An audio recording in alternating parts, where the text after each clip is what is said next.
साहूकार का छाया चित्र और बीरबल की चतुराई। दिल्ली शहर में एक साहूकार रहा करता था। उसके कुकृतियों से अक्सर लोगों को बड़ी तकलीफ होती थी, परंतु वह साहूकार किसी की एक न सुनता। वह हमेशा गुप्त रूप से मनमानी किया करता था, परंतु बादशाह के भय से ऊपर से भला मानस बना रहता। एक दिन उसे एक नई शरारत सूझी। एक चित्रकार को बुलवाकर उसे अपना चित्र बनाने की आज्ञा दी। उससे पहले ही ऐसी शर्त तय करा ली कि अगर चित्र बनाने में बाल भर भी अंतर पड़ेगा तो पुरस्कार नहीं दिया जाएगा। दोनों की आपस में लिखा पढ़ी हो गई। चित्रकार घर जाकर बड़ी सावधानी से चित्र बनाने लगा। चित्र बनकर तैयार हो गया तो उसे लेकर साहूकार के पास पहुंचा। जब उसके आने का समाचार साहूकार को मिला तो वह अपनी सूरत बदलकर उसके सामने आया। उसे देख बेचारा चित्रकार दंग रह गया।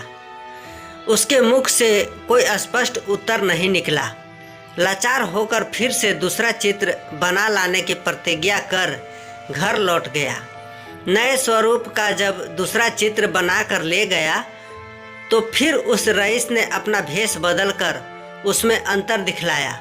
इसी प्रकार चित्रकार ने क्रमशः 5 चित्र बनाकर तैयार किए, परंतु साहूकार की धूर्तता के कारण कोई चित्र भी उसके चेहरे से मेल न खा सका।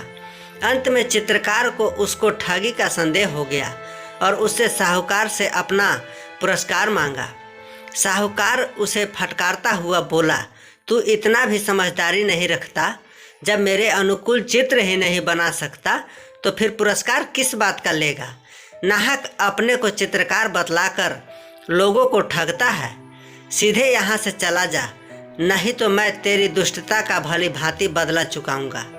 इसी प्रकार दोनों के बीच देर तक तू मैं हुई, फल कुछ न निकला।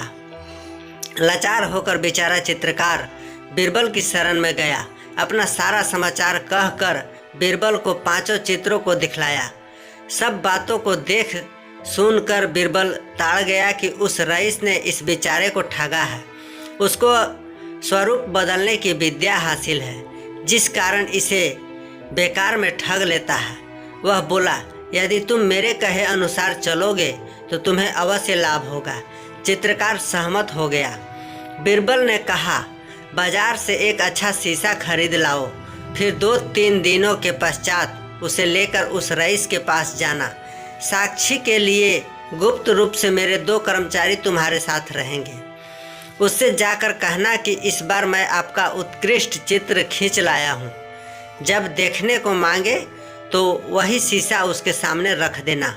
शीशा में वह अपना स्वरूप बदल न सकेगा और इस भांति आसानी से तुम्हारे काबू में आ जाएगा, कारण कि दर्पण में उसका तत्कालीन स्वरूप भासित होगा।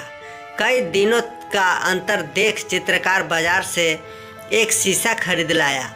फिर गुप्तचरों के साथ रईस के घर गया और उससे मिलकर बोला, महाशय जी, इस बार मैं बहुत होशियारी से आपका चित्र बना लाया हूँ। आशा है कि मेरे इस कठिन परिश्रम से आप खुश होंगे। ऐसी चौखाई की बातें दर्पण रईस के सामने रख दिया। साहूकार बोला, वाह क्या खूब, यह मुझे आईना क्यों दिखला रहा है? वह चित्र का दिखला जिसकी तूने अभी इतनी प्रशंसा की है। चित्रकार ने उत्तर दिया, महाशय जी, यही आपका चित्र है। तब तो रईस के कान खड़े हो गए और वह अपनी ठगी छिपाने के लिए उससे बोला, तुझे मैंने अपना चित्र बनाने को भला कब कहा था? चित्रकार ने कहा, आप बात क्यों पलटते हैं? आपके ऑर्डर से मैंने बारी बारी 5 चित्र बनाकर दिखलाया, परंतु हर बार आपने नापसंद कर मुझे कौरा लौटा दिया। अब इस बार इतनी मेहनत कर बना लाया तो नकारने पर तुले हुए हो। यह नहीं होने का। मेरे आपके बीच जो शर्त पहले निश्चित हो चुकी है उसे पूरी कीजिए। रईस ने देखा कि यह तो अच्छी बला लेकर आया है, इसे मूर्ख बनाकर ठगना चाहिए। वह एकदम नकार गया। तब बीरबल के गुप्तचर बोले, आपको बादशाह के पास चलना पड़ेगा। आपने इससे 6 बार चित्र बनवाया और रुपया एक भी नहीं दिया। अब तुम्हारी ठगी नहीं चलने की।